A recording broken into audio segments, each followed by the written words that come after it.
Welcome, welcome, welcome, welcome, welcome. This is the ninth is the ninth weekly guide. I can imagine it's been over 2 months that we have been seeing each other every Saturday morning in this fashion. Yeah. It's so beautiful to see each and every one of you. And we're delighted to have with us today Reverend Deborah Johnson. Welcome, Deborah. I'm just going to do a quick introductions for anyone who might not know of your work. And so Reverend Deborah Johnson is the founder of Inner Light Ministries, an omni-faith spiritual community in Santa Cruz, California.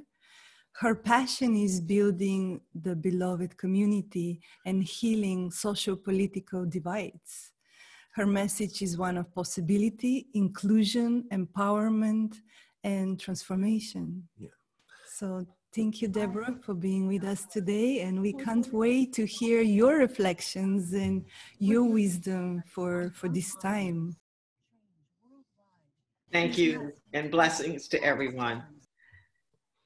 Why don't we just start off with a breath? Yes. Just a deep breath to get us present. We were joking with each other as we were preparing to go live now, how so many of us are feeling zoomed out. And because everything is going virtual right now, I can understand that might be a sentiment. And even with that going on, I'm going to ask you with every breath to really be present. There can be something a bit hypnotic about just watching the screen and not just zooming out, but being zoned out because we're doing so many other things in our minds. But just let's be present for a moment and just take in a deep breath.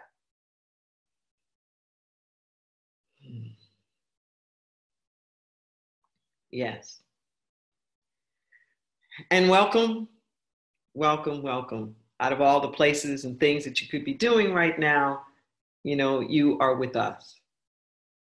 And although there's social distancing going on, we're not disconnecting. We're still leaving the commune in community. And I want to invite you even now to not just listen to me, but do your gallery view and just scroll through the pages and see the scores and scores of people who are with you in this moment, with us. I also want to encourage you to write down questions or comments, which we will weave into our time together so that I'm not just talking at you. I want to be engaging and speaking with you. We are all teachers. We are all learners. We're teaching and learning from each other. So I know that you too have wisdom and insights. I just take another breath to be really present here. There's a phrase that keeps coming up for me that I heard a number of years ago, quote unquote, why waste a good crisis? The universe has gone way out of its way to create this particular moment. And instead of the attitude of just, well, let's ride this through till we can get on the other side and get back to where we were before, I contend there is no back. Let's not try to get back. In life, nature, nothing ever goes back. It always goes forward, even as it cycles around in the seasons. This spring now of 2020 isn't trying to repeat the spring of 2019 or 1919 or 1819. There's a forward motion that keeps propelling us. And we are part of that forward motion. I'm hearing a lot of people refer to this COVID-19 time right now as a big pause. I'm not so sure that it's a pause, because a pause, once again, kind of means we're just going to stop what we're doing right now and we're going to return to something. No, we're not going to return. We're going to move forward. This isn't just a pause, it's a disruption. It's a disruption. I like Dr. Joe Dispenza a lot. And one of his books I've been reading is Breaking the Habit of Being Yourself.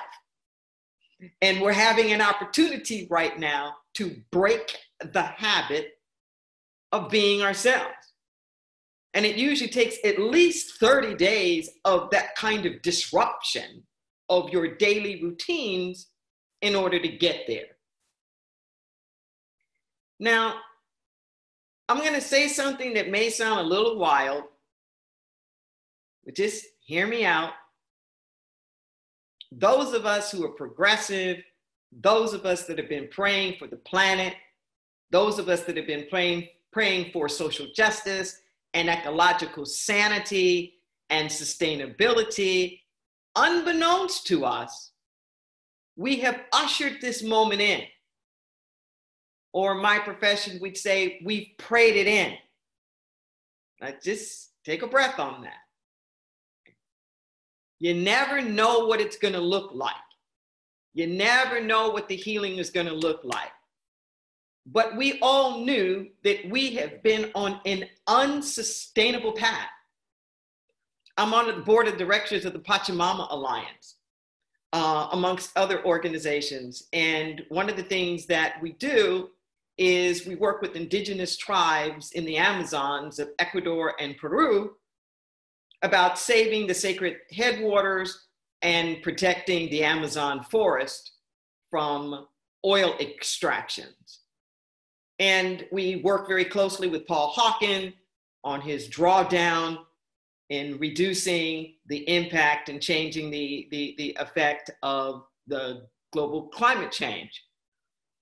And what we know is that something had to give. Something had to give. And during this disruption, the earth has been healing some. With the decrease in our consumerism, even the biggest hole in the ozone over the Arctic has closed up.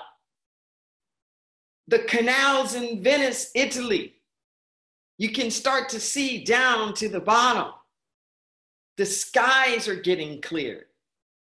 Mother Earth was calling out to us for a very long time to just pause. Now, one of the programs that we have at the Pachamama Alliance is a program called Awakening the Dreamer. Essentially, the indigenous peoples of the Amazon were saying, look, if you really want to help, if you really want to do your part with protecting the planet, you need to go back with your people. It's fine that you're coming here and helping and assisting us, but they referred to it as a dream. They called it the dream of the North, which was this endless, mindless consumerism, the more, saying, go back and heal that. Dream a different dream. And I see us at this particular moment when we haven't been able to just go out and do our regular routine. There's a mindfulness now that we can bring to the table about how we expend our energy, about how do we use our money, about what's really important to us. What do we invest in? What do we support? What's worth protecting? What's worth nurturing? So I want to invite everybody, first and foremost, to not just try to wait this through to get back to where you were before. Those of us who are very progressive, we talk about transformation a lot. And particularly those of us that are attracted to something like science and non-duality, where we understand everything as energy. Well, there's this interesting thing about transformation, that when it's truly transformation, it can no longer be recognized for what it used to be. When something truly transforms, see, when it reforms, it's still itself, and you're kind of amazed at how much it's changed. But when it's really transformed, you don't even see what was there before. It's kind of like the transformation of the butterfly. You don't see the caterpillar anymore. I do a lot of prison outreach work. I've been doing work going inside prisons for 20 years now. And I still work with a lot of the people who are coming out, people who had served lifetimes and, you know, they're out. And these people are so transformed. If I didn't tell you that they did 25 years or 30 years, you'd never know it. You'd never know it, because their lives have so transformed. But here's the catch. I grew up very Pentecostal, and we used to have this phrase that everybody wants to go to heaven, but nobody wants to die.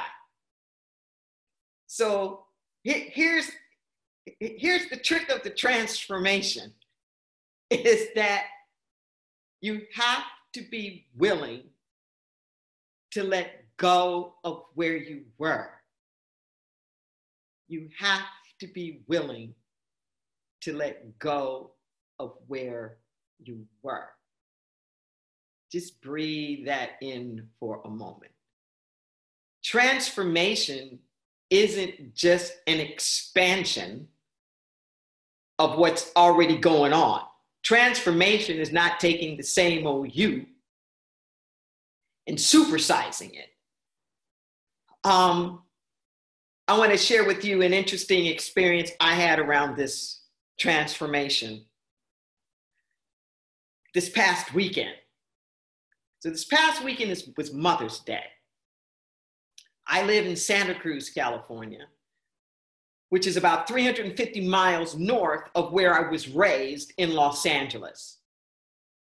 Santa Cruz is on the Monterey Bay, just up from Carmel and Big Sur, a little south of San Francisco, just due west of the Silicon Valley, San Jose. If you just got on the road and went west, when you hit the ocean, there I would be. So go down to Los Angeles. My mom's 94. They bought this house when I was 6 months old. They've been in there a long time. 3 generations of kids have roamed in that backyard. So my brother's a dentist. He lives there now, along with his daughter. And there are other people there in the house. And my brother's been bored, right? Because he hasn't been able to do all his practice. So he's one of these that likes to get into things. So I pull in Friday night. It's late, and I can't really see. I've been staying out in what we call the studio. The garage got converted years ago. My father passed away about 7 or 8 years ago, and he was a big gardener. He was a pharmacist, and he loved his gardens. He had all kinds of stuff. And Saturday morning, just this last Saturday morning, I woke up and I went out to meditate in the backyard, and it was all torn up. My heart, my dad's roses, the fruit trees, it was all torn up. And I went into this grief, and it was like, I couldn't breathe. My whole life, I have known like these gardens. So I'm going inside, and I'm like, what the heck is going on? So the caregiver explains to me that my brother is going to plant vegetables. And I had to stop for a moment. And he had been doing these hydroponic things back there but I don't know, raccoons or something kept eating all the fish, or stray cats or something. So I had to sit in it. Now, mind you, just a few days before that, I had completed a workshop on ancient parables and their relevance to us. And one of these ancient parables that I had just got through teaching about last Wednesday was this parable. This one comes from scripture about the sower and the seed, and all these different types of soil that represent the terrain of our consciousness and its level of receptivity to divine ideas. Now, I've been teaching this particular parable for decades and, grew up with it. But I realized that every time that I would teach about it in terms of planting and what you have to do to plant something, it was as though we were always starting off with a vacant field or a vacant lot. And it just hit me at this really deep, visceral level, this idea of the transformation. That if you want a vegetable garden, that means whatever else was there is going to have to come up. So I am watching this crew for days now, like really dig up the roots, all the stuff I have been talking about. How if the roots are strong, that no matter the winds or the rains or no matter what it is that happens, it's still going to be strong. But honestly, it really hadn't occurred. It's like I knew you had to get the rocks and the rubbles out to cultivate the soil and make it ready for whatever it is new that you wanted to plant. But it was just up in my face. So I had this juxtaposition I was sitting with. My brother and my father have the same name.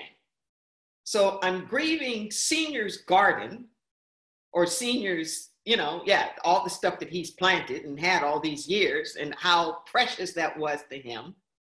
And Junior's dream of being able to actually eat the stuff.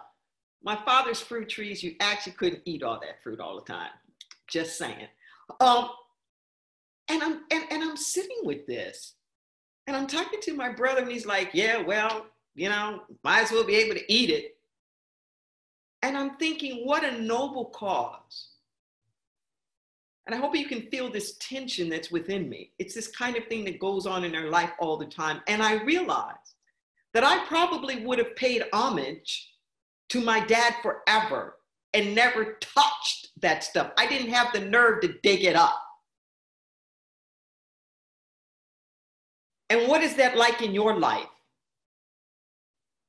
What is it that you've really been wanting to plant? What is that you've really been wanting to grow? What is your vision? And do you have the audacity to uproot whatever is now taking up that space to make the space? Just let that sink in for a moment. How much transformation do you really want? In Santa Cruz, we live here near farm country. And I'm always amazed at how you have to, I forgot the technical name for it, but it's rotate the crop. You can't just keep planting the same thing in that soil because it will deplete it after a while. Just apply that to our own lives. Do we rotate the crop, so to speak? If we look at nature, it has its seasons. It has a winter and a spring and a summer. And I know growing up in Los Angeles, I didn't really have much of an appreciation for seasons. It could be 80 degrees on Christmas and we're out at the beach. And it wasn't until I got a little further north, and I can't say Santa Cruz like you actually feel like the seasons, but you can feel it a lot more the further north here that you get. Further south, you're closer to the equator and it's warmer. So our lives have seasons. And how often have I tried to make my life spring when it was really wintertime? would I give myself permission to let it be winter? Well, the same things that happen on the individual level happen on the collective level. It's no different. There's not a different laws. There's not laws for a tennis ball of gravity that are different than the gravity for a rocket ship. It's all the same thing. It's just a matter of degree. So how many of those things have we wanted to have in society? How many values have we wanted to have about equality or justice or environmental sustainability, green economies, all these things that we talk about, health and healing and wholeness. Yet, how much have we been willing to disrupt? How much have we been willing to uproot? How much have we been really willing to shift and change to make the space for something new? To make the space for something different? Now, I realize that this COVID-19 moment that we've been in is a mixed bag. There's a lot of death. There's a lot of illness. There's a lot of grief. Kids are out of school. Parents are trying to homeschool. People are losing their jobs. Unprecedented unemployment rates. Some people are sheltering nicely in their homes and having a little bit of own, vacation time. First responders and people who are quote unquote essential workers are out there, working harder than they've ever worked. I mean, it's a mixed bag. It's all over the place. But what I know is that whether you are stressed out from all of the activity or whether you're in a place of spaciousness to just think and meditate, your life is not the same. Your life is not the same. That there's different ways of seeing from this perspective. I get these downloads, I call them spirit letters, and they're in a series called Letters from the Infinite. And some of these concepts that I'm talking about and are going to talk about are spoken of well within these particular letters. And there's one in particular that was describing all of us as diamonds in the rough. Diamonds in the rough. And it said that every time that we come up against an issue, every time that we come up against a problem, and we stick with it, we pierce right through it, we have some kind of victory or insight, overcoming, shift, growth, transformation. It's like we put a cut on the diamond. We put a facet on that diamond. Now, most of us want to just move on. We get a little annoyed at how everything in life cycles back. Why is this back here? I thought I already forgave this. Why am I going through this again? But that's the way life does. Hopefully it's not just a loop-de-loop circle for you, but an actual spiral so that, yes, we do come back to the same issues, but hopefully at higher and higher planes so that you can bring with you whatever it is that you learned from the last time that you were doing this. So as we're going through life and we're having these opportunities that every time we come up against something, we put a facet on that diamond. So it was saying that the diamond has facets on all sides. So we're looking at it from this angle, boom. And then we're looking at it from that angle, cut. And this angle, cut. And this angle, cut. That the diamonds that shine the brightest have the most cuts. The diamonds that shine the brightest have the most facets on it. And it said, let the cuts be for gladness. Let the cuts be for gladness. So we have an opportunity now to put another cut on this diamond from this perspective, because we can see things and we're experiencing things from a purview that we've never done before. Even if you're just doing exercise and stretching out on the floor, the room looks different from the floor. From the floor, you're aware of the ceiling that you don't pay attention to when you're standing up. You see what's up underneath the sofa. You might even find something. You notice how tall things are. Things look different from that angle. Well, it's just like this with the COVID. From all these different ways we're being tossed around. Let's see with new eyes. Let's not just try to tilt it back the way that it used to be. What can we see now? The diamonds that shine the brightest have the most cuts on them.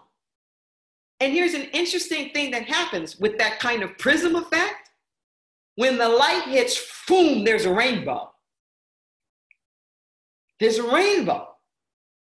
So to literally let our true colors out, to let our true colors shine as individuals and as a species, as people, we need to keep putting cuts on this diamond, turning it this way, that way, upside down, being a transparency for the divine.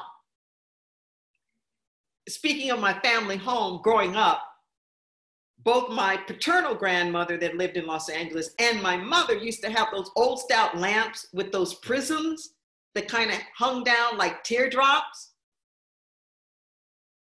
I used to get the biggest kick of treating it like it was a percussion instrument and just hitting it like bing and watching these prisms clank up against each other. And as they're doing like this, it would make these rainbows all over the place.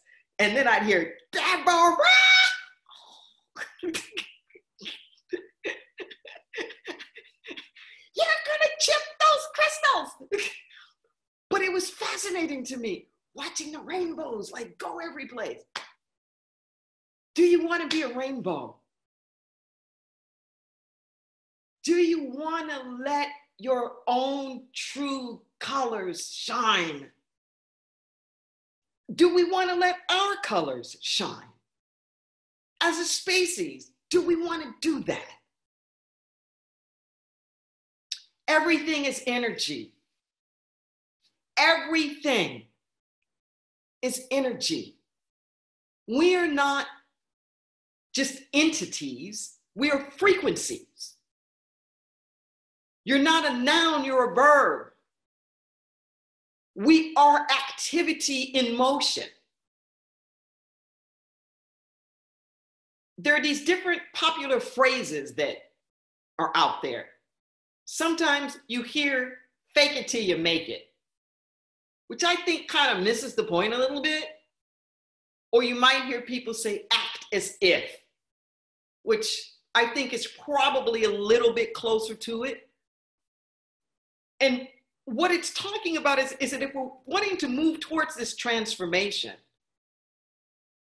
that part of the visualizing it and the naming it is so that we can recalibrate to its frequency. Let that sink in a moment. That we have to become the vision. That's the real law of attraction. The law of attraction isn't just I sit here and I think something up and like a magnet, whoop, I can bring to me prosperity. Whoop, I can bring to me myself unconditional love. Whoop, I can just, The real laws of attraction say, whatever I am willing to become, I can manifest. Whatever I'm willing to become, I can have. That if I am willing to so vibe with it, attune with it, my thoughts, my words, my deeds, my actions, my motivations, the processes that I'm using, if if I can have that much intent, then the outer manifestation of it is just going to be a byproduct of my frequency. It can't help not be that. Because that's how I'm moving around in the world.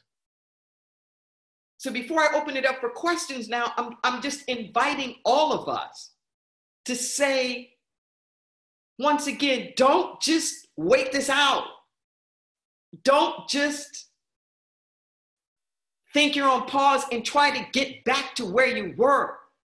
What is the vision for your highest possibility? And are you willing to use this moment to recalibrate your energy field? This idea of act as if, it's what would you do? How would you be? If you were in this relationship that you wanted to have, how would you act? How would you care for your body?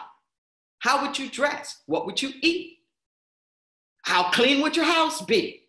You know, like what would you be doing? If you really want this academic degree or you want to change with this career, what kind of magazines would you be reading? Who would you be hanging out with?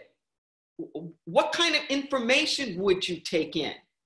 And the more you keep moving in that direction, the more you synchronize with that energy field. Then everything that's on that energy field starts gravitating towards you.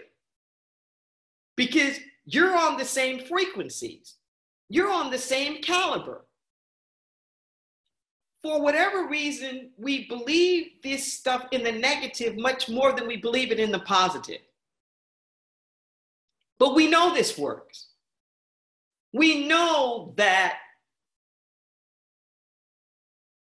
if our kids start, quote unquote, hanging around with the wrong crowd, if they start skipping school, you know, using drugs, having unprotected sex, I mean, you know, all these things that put them like at risk. We know that if they continue down that path, that there are certain experiences and people and things that are going to gravitate towards them and that they're going to gravitate towards. We already know this.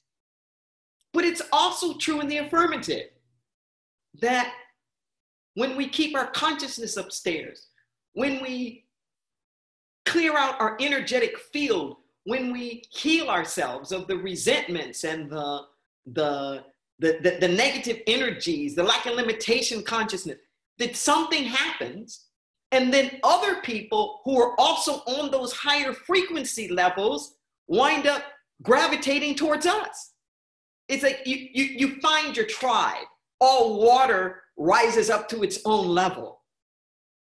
So let this be an opportunity now to don't think small.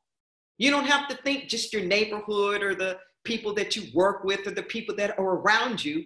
In this new virtual world where everything that we're experiencing or so much of it is happening across time and space and distance, where it's not mattering anymore where you are, just are you interested? So like by the laws of attraction, all of us are here. You could be anywhere, but you're a little square in this Zoom room now as a result of your intention. So if more and more of us keep putting our intention towards the things that we really want, we magnify that energy and help it manifest.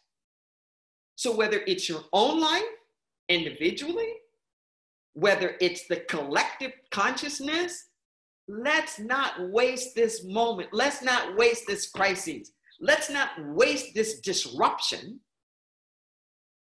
And consciously start to calibrate ourselves to where we want to go. So that as we do come out of this, we're better, we're stronger, we are more evolved, we are more connected, we're more unified, we're more enlightened, we're more deeply rooted in a higher frequency level of all of the things that we have said that we wanted. Now, one more thing to say before I open up for the questions. When the disruptions come, don't resent them. I started off by saying, unbeknownst to us, those of us that have wanted the transformation have called this moment in. Part of the way that that works is that anything unlike where you're trying to go has to come up to be healed. So to the naked eye, it looks like you're going backwards. It isn't that we're going backwards. It's that there's a lot of stuff that we have to move through to get to the other side. So say, for example, you start affirming, I want to live my life more unconditionally loving. Okay. I want to experience more unconditional love.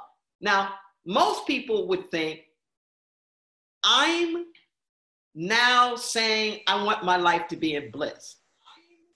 But the moment you say, I want to experience my life more unconditionally loving, what you're really saying is, I am now ready to confront all of the conditions I have put on my loving. That's what you're really saying.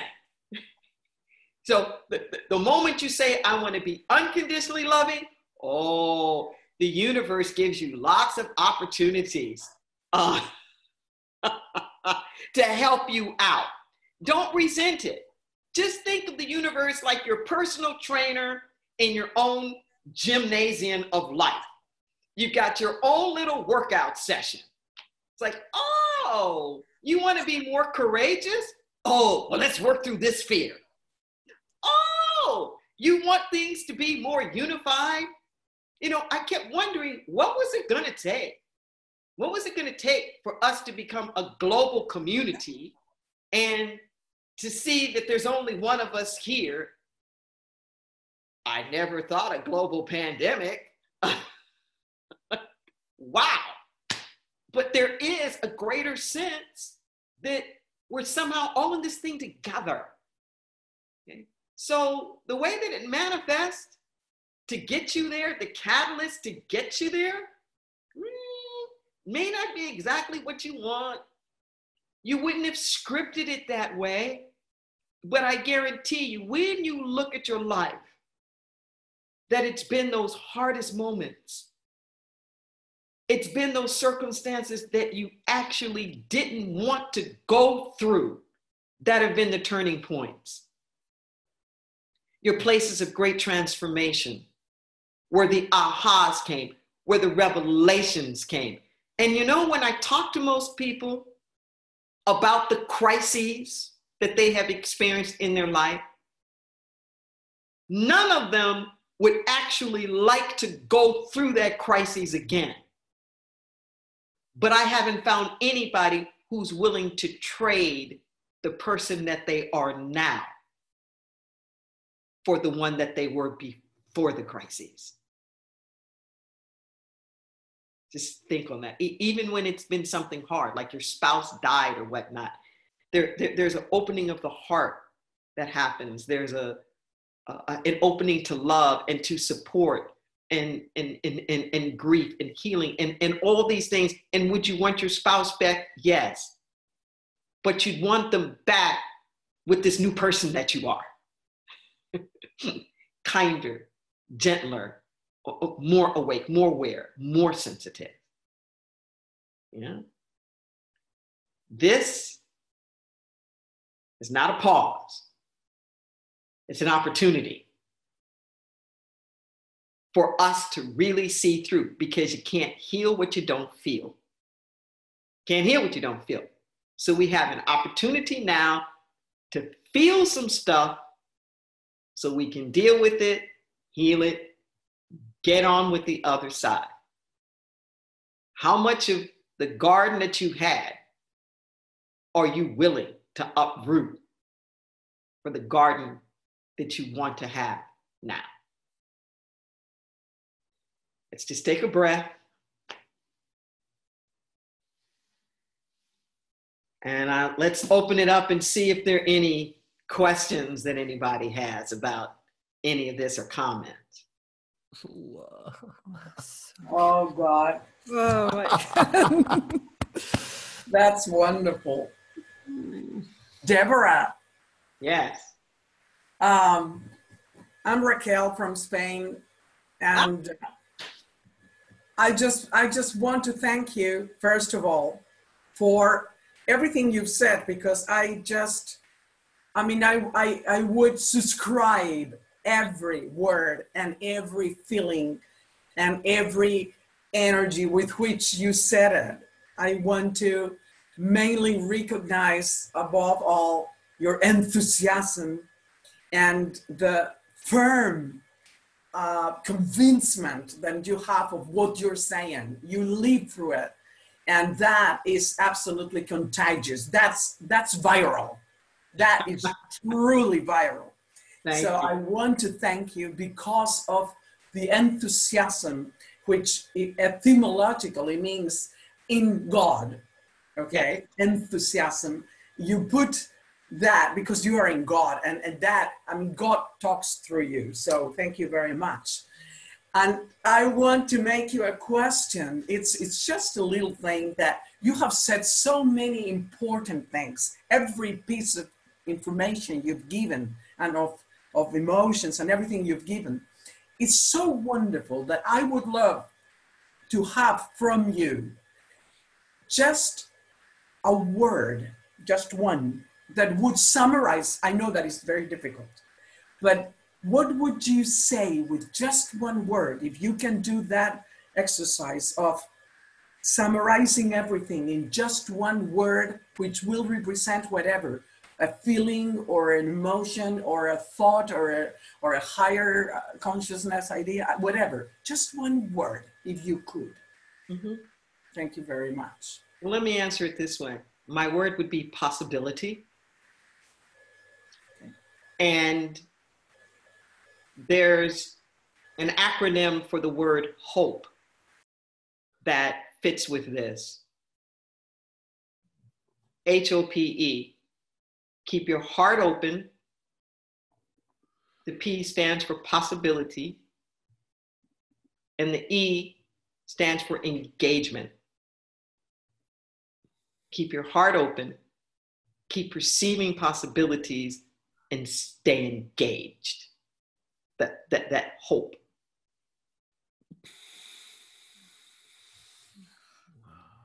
Can I make a comment? Yeah. Yeah, of course. This is Angelina, and I'm in Charlotte, North Carolina. Deborah, what if it's actually even more than that? What if, in fact, ourselves, so that we invited into our lives that which is perfectly scripted, so that we can be our highest self in service to the highest good. Yes. And so it's beyond the fact that it's not a case of we've not scripted it, but we scripted it exactly.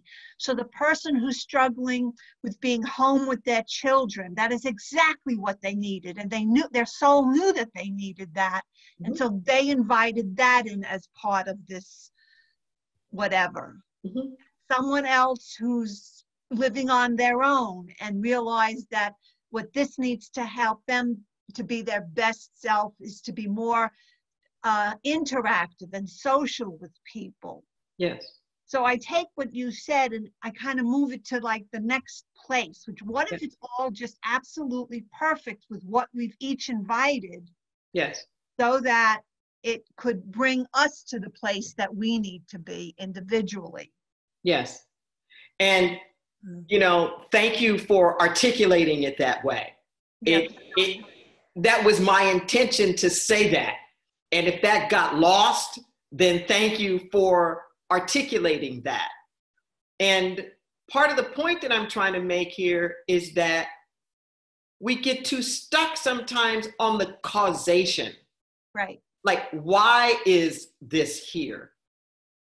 So the point that I'm trying to make here is that regardless of why it's here, there's a lesson in it for you.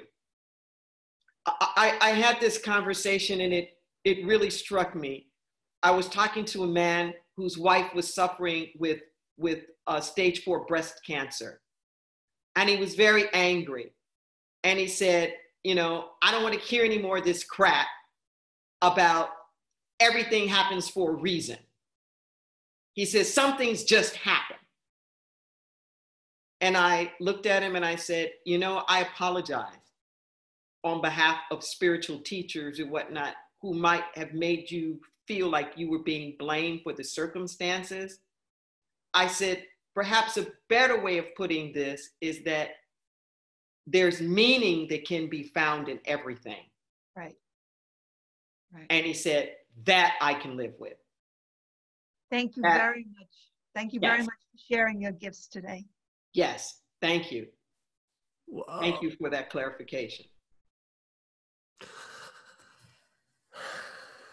Heather has a question. Mm-hmm. Are you there, Heather? Yeah. Thank you for all of this. I found myself kind of get hooked when you started speaking about how we can be more, think more, touch more people's lives, that sort of thing. And where I got stuck was from an environmental perspective, more is what got us here in trouble. In this sense of the binary of more and less, of wanting more.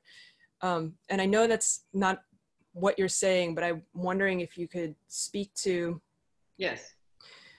noticing more, finding fulfillment and abundance in being more present, or more in your neighborhood, more in the soil that you know how it smells, that kind of thing, you know? Well, let me make the distinction here. And I appreciate, once again, an opportunity to articulate the nuance. You are absolutely correct when you say that it is the more consciousness that has gotten us here. That when you look at our economic theory, actually my undergraduate degree is in political science and economics. And I have a master's MBA in urban land economics. And economics is a social science. It's the science of what do we do with scarce resources. So the three underlying premises of capitalism have to do with their assumptions about human nature, okay? And how it views the scheme of the world. So those three underlying assumptions are resources are scarce, more is always better than less, and that people always operate in their own self-interest. Okay. So in my mind, I flip that. It's like, if resources are scarce, what does that tell me? Does that tell me I need to gobble up more to make sure that I don't have enough, or do I need to treat it like it's sacred? Okay, if it really is scarce, shouldn't I want to make sure that it's around for the children and for the next people? Because at this rate of consumption, we would need 7 Earths. Okay, so that idea of more is always better than less. It depends on what you're talking about. Okay, if you're talking about things in the material world, that isn't the case, because everything in the material world operates along like the production curve. You get to an optimal point, and then you get to the point of diminishing returns, where more of that same thing is actually going to get you less. Even things that are good for you, like it's good to eat, but you eat beyond a certain level, and then that's not good for you. It's good to help your children until a certain point when it's not. And you keep helping them, you're going to cripple them. However, at the point of pure essence, the spiritual qualities, love, joy, peace, abundance. You know, nobody died from too much joy. Too much creativity is not going to hurt the planet. So when I say more of this stuff, that's what I'm talking about. I'm talking about going into the deep essence of it and unleashing that. And here's the thing. When you get into the greater expression of the essence, you have less of a need for so much outer demonstration. The outer demonstration is compensation for what you don't feel on the inside. See, so when I feel abundant on the inside, I don't need as much stuff. The stuff is the overcompensation for the lack of fulfillment of abundance I feel at the core. See, so that's what I mean when I say more. And this third premise about everybody always operates in their own self-interest, well, that wouldn't be such a bad thing depending upon how you define self. If self means your own individualistic thing, then we've got a problem. But if self means the sacred interconnectedness, interdependence of the entire universe, and you always operated in the best interest of the self, oh, we wouldn't have all these problems. We wouldn't have them. So it's not that it's off. How can I put it? It's like there's fundamental truths under that. We're just looking at it from an egotistic, myopic viewpoint instead of the larger essence standpoint.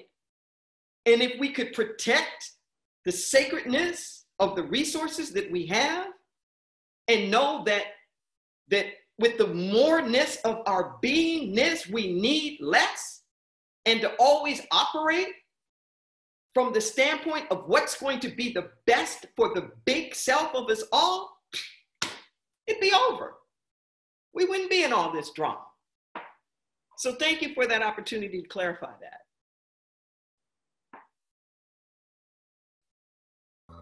Wow. Thank you, Heather, for the beautiful question.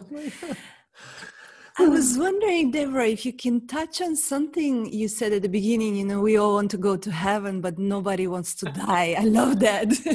About our fear of death and how not meeting that fear creates wars. You know, we now have a war on the virus, then we have war on drugs, and then how that kind of internal war we have within ourselves with the fear of death it's projected onto the world. Yes.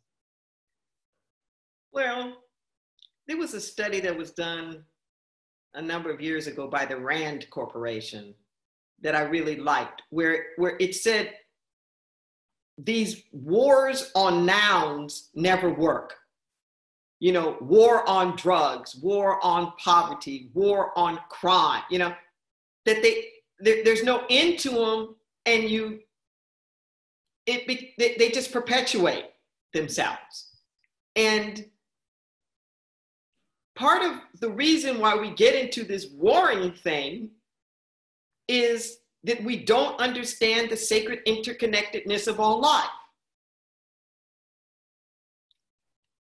I mentioned these spirit letters that I had before, and I want to talk about one of them that I just love the way it explained it in terms of conflict resolution. It was saying differences don't cause conflict. There's nothing about difference in and of itself that results in a conflict. It's polarization around the differences that causes the conflict.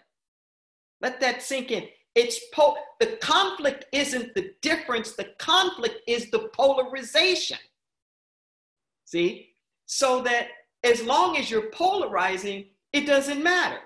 So I've been an organizational consultant, for decades, and it doesn't matter if you're still organized as management labor. you can work through this issue. And I'm not saying anything against labor unions, you know, trust me. My mom was LA Unified School District. All her family, you know, that side of the family was, I'm good with labor unions, but I'm talking about a consciousness. If there's a built-in consciousness of otherness, then you'll work through that issue, but there'll just be the next one. It could happen with couples. So the warring thing happens when you do not understand that you are one with whatever it is you think you're warring against. That's where it's off. And you mentioned the projection. Yes, it's true. You can't heal what you don't feel. So rather feeling it ourselves, we want to see it in you and get rid of it in you, not in me. See, the hypocrisy I can't see in me, but I see it in you. So I want to call you out on it. The lack of fairness, I can't see it in me, but I see it in you. And I want to call you out on it. But when you realize there's really only one of us here and everything is energy, there is no other. There's no other. And we can't have peace in the world without being it. This is part of the problem that we have around this warring thing.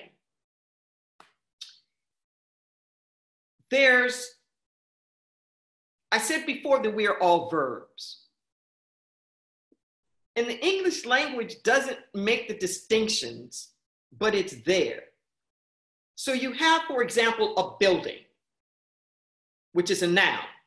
The building is the end result of the verb process of building. You can't have a physical building if you don't have the process of building. We get that. But somehow or another, we think we can have love without the process of loving. We can have peace, like a noun, something we can go out and like find or make, without the verb activity of peace. You can't obtain faith as an external thing without the activity and the process of being faith. So we're too busy externalizing. It's not too different than the last question that I spoke about. In the trying to get more, it's over here, you've got it, I can take it from you or get it over there. It's like those posters. What is our oil doing under your soil? This kind of extracting mentality, because we don't realize that it's all within. That everything that we ever want, everything that we ever need, it's all within us. We are already complete. And without that internal reflection and shifting that internal, we're going to continuously externalize it. You can't have warring people unless the people themselves are warring inside of themselves.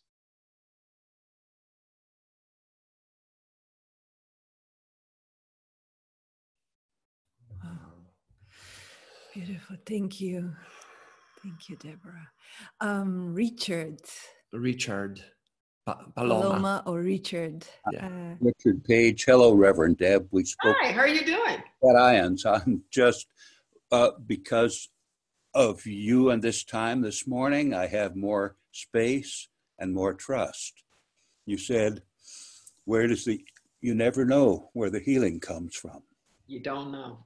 We don't know. And I wanted to know who caused this germ and doing this to us and when they're going to share more with everyone, and all wrapped up in that. I'm in the middle of Thomas Piketty, the great economist, his new book on capitalism and ideals. And it's 3 inches thick. Maybe you could save me 2 inches of that book. He says the more people are educated, the more they vote social democracy. That's one of his major points, and how we might get there and why we might not. You have any comments on social democracy and economics and on trust that a new form will evolve? Yes, but I would, how can I put it? Yes, it's probably true. Like his premises are probably true. However, we overcomplicate things so. It's like go back to nature. If we really want to live a sustainable life, we have to simplify it. We have to go back to being a part of nature.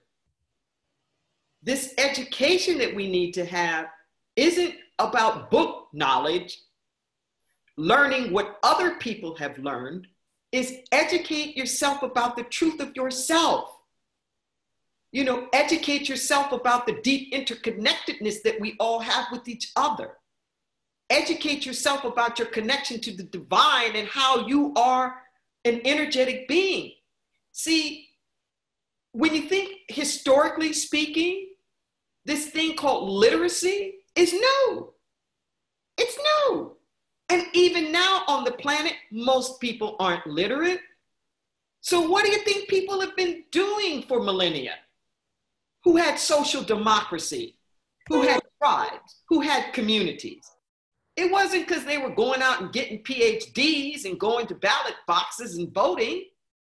It's because they understood something at the depth of their core about life, about love, about their innate connection to the planet and the responsibility to care for one another. That ultimately, we're in a soul crisis. And the intellectual stuff, that's fine if it'll get you deeper in your soul.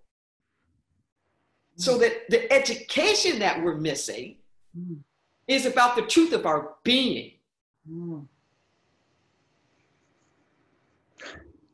Maybe that could save you at least a half an inch.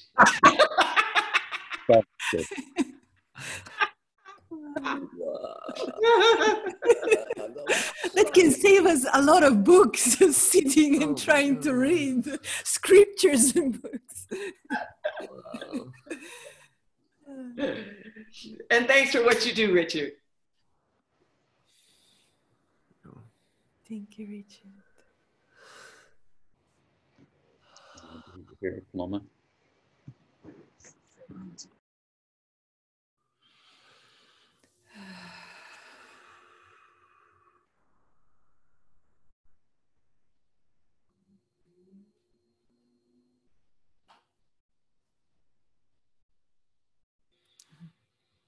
The books aren't useless. I see somebody put a chat in there. It's like the Buddhists say. They're like fingers pointing towards the moon. Don't get stuck on the finger. They are a compass needle. They aren't the direction. They'll point you north, but the book's not north. They plant the seeds in our hearts, then that can become a living experience, or they infuse our hearts. Yeah, they help to cultivate us. They help to shift our awareness to see things in new perspectives. You know, I highly, highly recommend that people read. Just don't think that the answer is in the book. Yeah. The answer is in you. The book can help you to get in touch with the answer that's within you. But the answer is not in the book or somebody else's experience, because that's what a book is.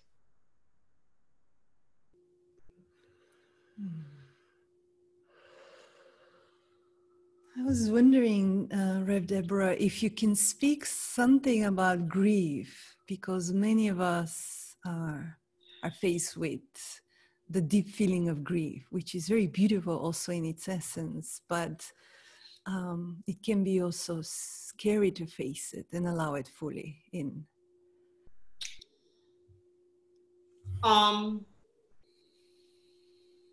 Grief is one of the most important and misunderstood emotions. We aren't really taught about grief and how to deal with grief and that's a shame. And this is where reading could be very helpful. You know, grief has its stages, you know, acceptance and denial and rage and all these things. They don't go sequentially, but there are a couple of things that I do want to say about grief that I feel like I've learned the hard way. One is that grief is cyclical. It keeps coming back around. And you never know what's going to trigger it. And I don't understand the vibratory pattern of grief and why it is as strong as it is. Because what happens is that once you really start to grieve, you grieve not only the thing that's present before you now, but you start grieving all of the other sense of loss. I wish people felt that way when they tapped into the vibration of love. Like when they fell in love with one person, all the love that they ever had in their life just came rushing in. So the simplest thing can happen. And all of a sudden you're grieving things, you know, the cat that got run over when you were 7 years old, and, you know, your ex-spouse running off with your partner, and, you know, I mean, all of these different things. So it's like beware. So what happens with that is that we are so afraid because we can feel that vortex. And it feels like if we really let ourselves grieve enough, that we're just going to get sucked into some deep abyss that we're never going to get out of. And I know that it will look that way and it will feel that way at the appearance. Okay. A couple of things I want to recommend. One, get a grief support group. Find some people to share the grief with. Allow yourself to feel it, but don't wallow in it. Okay, feel it, but move through it. It reminds me, of something. My mentor and one of my dear friends is a guy, Michael Bernard Beckwith. And I remember him saying that this guy called him up. Said, Reverend Michael, I'm going through hell. And Michael said, well, keep on going, brother. Just go right on through. Don't stop now. Don't set up camp. Just go right on through. It's the same thing. Like, go through it. Okay, go through it. Let your heart open up. Okay, be willing to take a look at the stuff that's there. Two more things I want to say about grief. And this I really learned from the prison work that I've been doing for 20 years. That too often we mistake grief for anger, because that's how it shows up. When I think about the riots, for example, that have happened around social injustice in Black communities, all people see is the rage. They see the anger, but what they don't see is the grief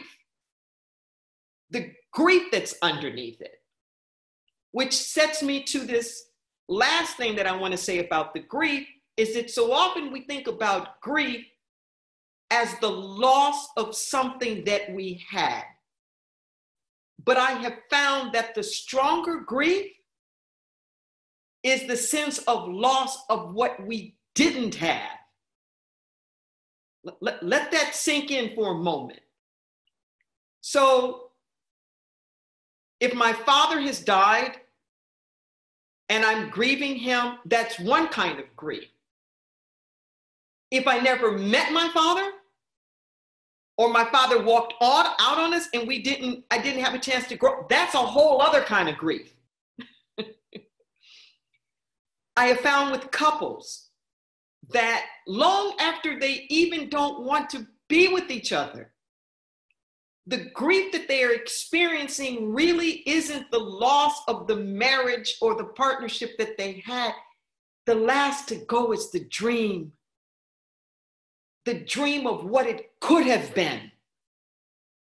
And that's what they're still grieving. When the cities go up in flame, the grief is over the justice that they've been longing for that never comes. And that's what they're angry about, and that's what they're grieving. So just beware of that it comes in cycles. There are things that trigger it. Anniversaries, timelines, it'll send you all over the place, time-wise. And honestly, don't do it alone. If you don't have to do it alone, get a support group, somebody who knows something about it, literally who can be a guide. We're too much of an individualistic society, thinking that we've got to do everything on our own. Right. In indigenous cultures, you have guides, you have mentors, you have people who give you rites of initiation and rites of passage. You're taught and you're led and you're guided. Okay, so let yourself be led and guided, and you will find that your capacity to live with grief, like a kind of low-level grief that's always there, whether it's about your individual life or the big stuff.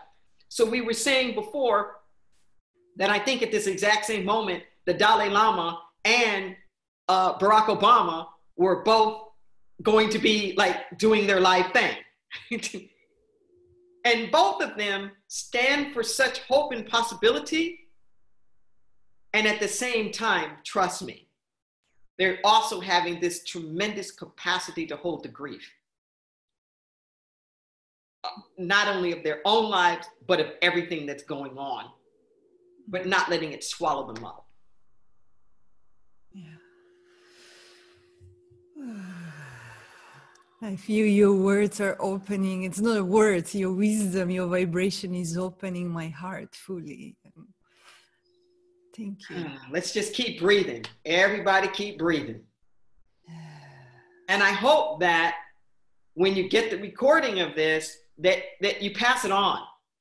Like all these different seminars that are happening with sand. You know, they're all good. They're all valuable. And with so much stuff going on, you know, out there, pass along some stuff that is uplifting.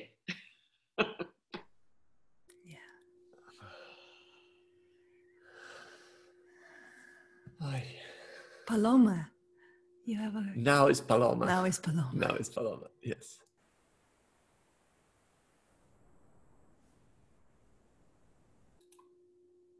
Can you unmute yourself? Yeah. Okay. Thank you. I'm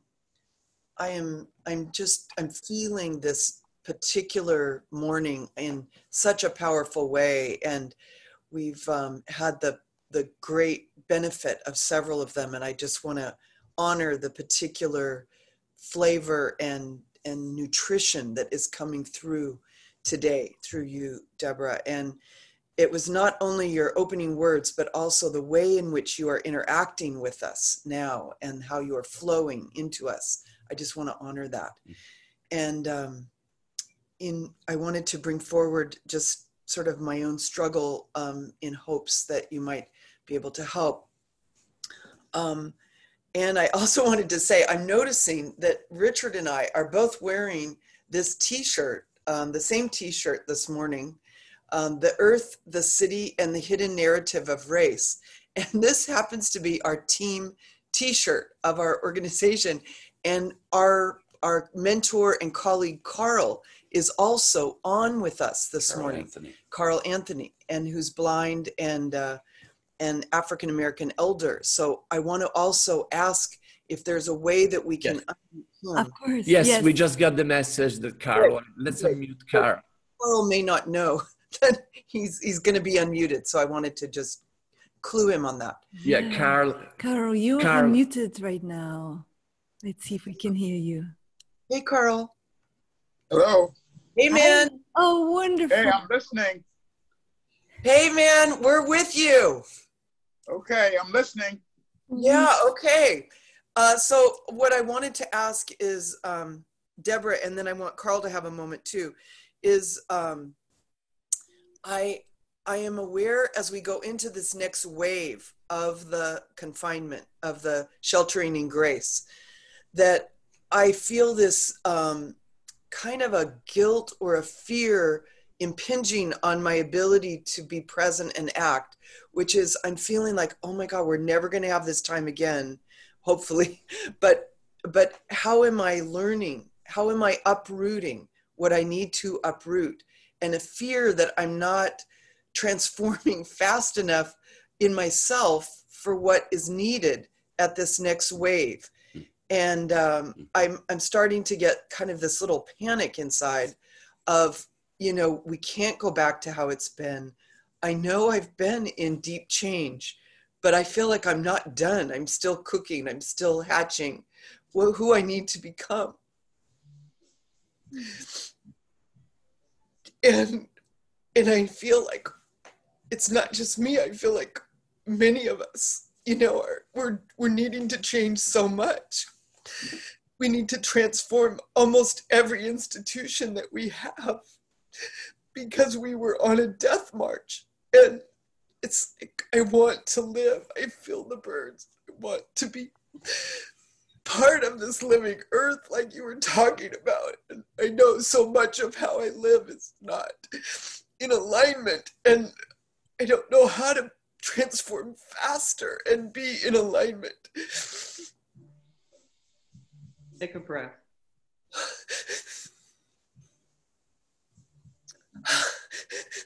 Take another breath.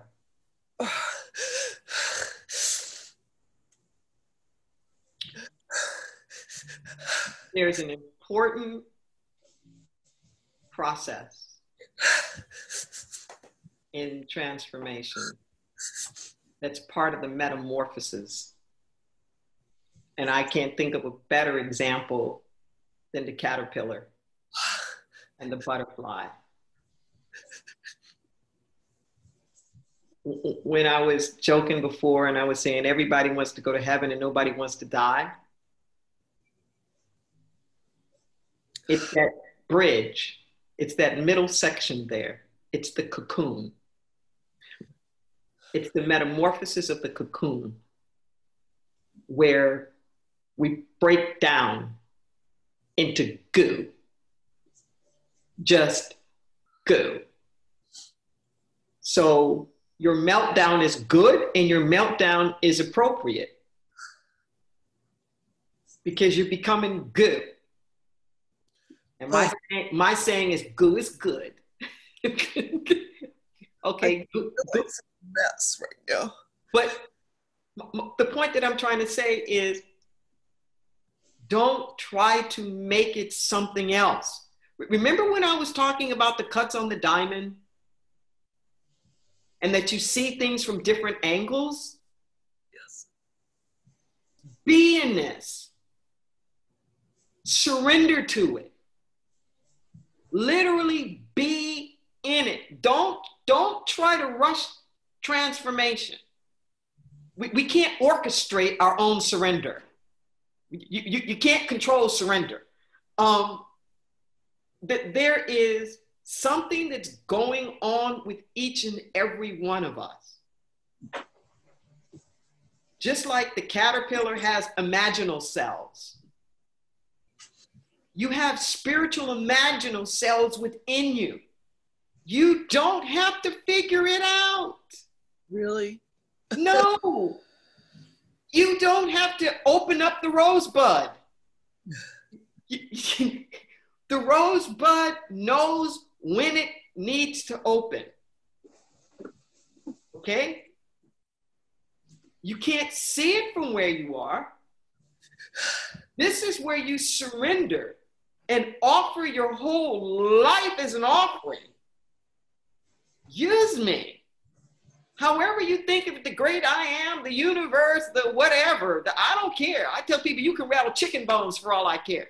As long as you have that sense of connection with something bigger and more whole than you are. Okay? As long as you have that connection. And let it lead you. Let it guide you.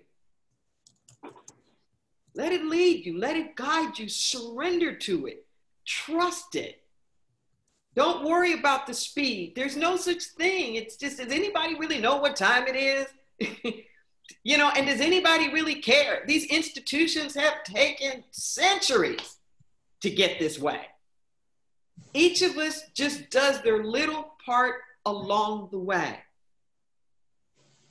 And I'm telling you, and I don't mean this to be offensive to anybody, and please don't hear it as such, but that's that ego part of ourselves that's angry with ourselves, that's mad with ourselves, that's disappointed with ourselves. We're judging ourselves. And, you know, we just want to be different because we can't stand the pain of where we are. Okay, this is where you sit with that grief. This is where you just be with it.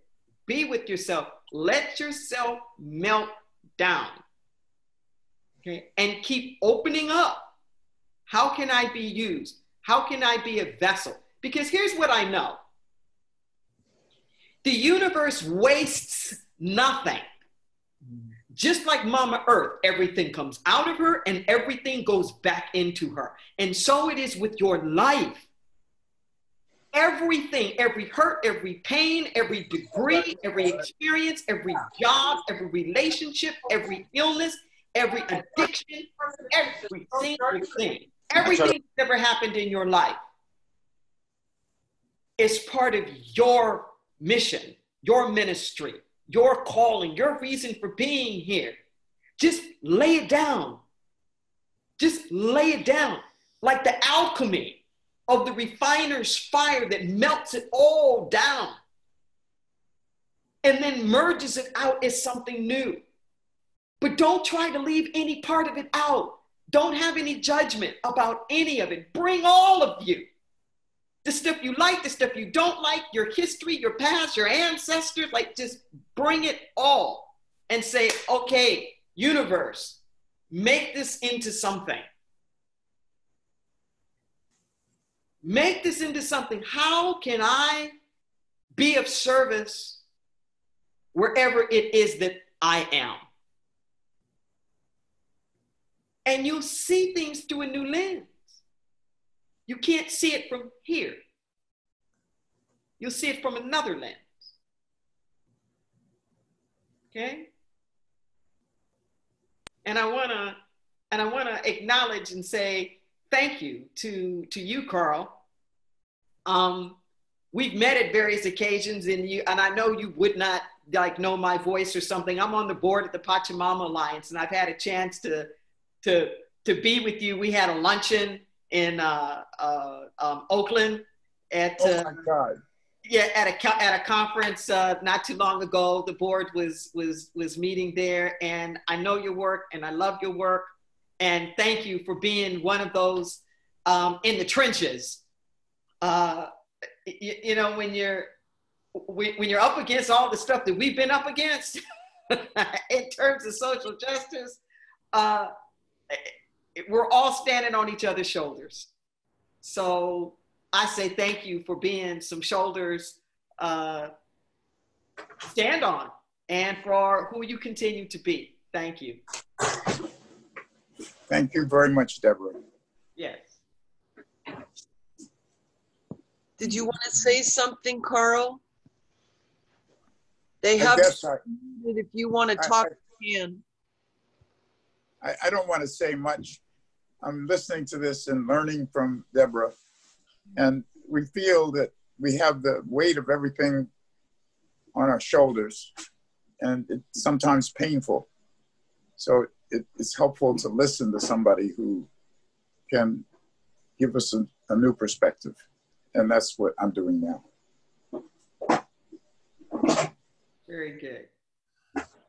Deborah, may I add something? Because Carl said about the shoulders, and I was thinking all the time in that, listening to the wonderful talk of Paloma, what she was grieving for. And it was coming to me all the time to say, Paloma, like, don't take it up in your shoulders, because it's nothing that is your own responsibility to shape up or to put straight. You know, it's like, on the contrary, you work with your hands in your heart. And so it's a matter of putting it in front instead of in the back. Because as Deborah said, nothing is going to go back. So just put it in the front of you, in your heart, and do whatever, you know, Deborah has told you to do. And it's not your charge to do. You just take care of what Deborah told you to do with your life and get it all in your heart. Okay, so don't put it in your shoulders. Thank you. Yeah. This is, I know we're going to close it, but just want to say to Paloma, like, this is sacred time. This is sacred time. And our society is just busy. We're always rushing and we're always rushing. And we never give ourselves that opportunity to go on the vision quest, you know, to melt down, to wrestle with our demons. Even Jesus spent 40 days and nights in the wilderness. You know, it's not something that you get a chance to just like skip over. Just be in it without shame, without regret, where you bring all of you and just say, how can I be used? How can I be used? Because I tell you, as messed up as things were, I mean, as things are, I can't think of another time in history where as a Black, gay, lesbian, I'd rather be alive. I'm just saying. You know, it's like, yeah, you know, America's got some issues, but in the large scheme of things, we're not what we used to be. We're not what we can be. But if we just appreciate where we are and come with our deep intent and the love in our heart now, because tomorrow never comes. Tomorrow never, anytime you do anything, it's now, it's today. So just like I said, don't let the crises waste it. Don't let the cocoon go to waste. Don't try to just get out of it like we're just trying to get out of COVID. Be in it. Put a new cut on your diamond. Put a new facet on it by what you can see from the perspective that you're in now.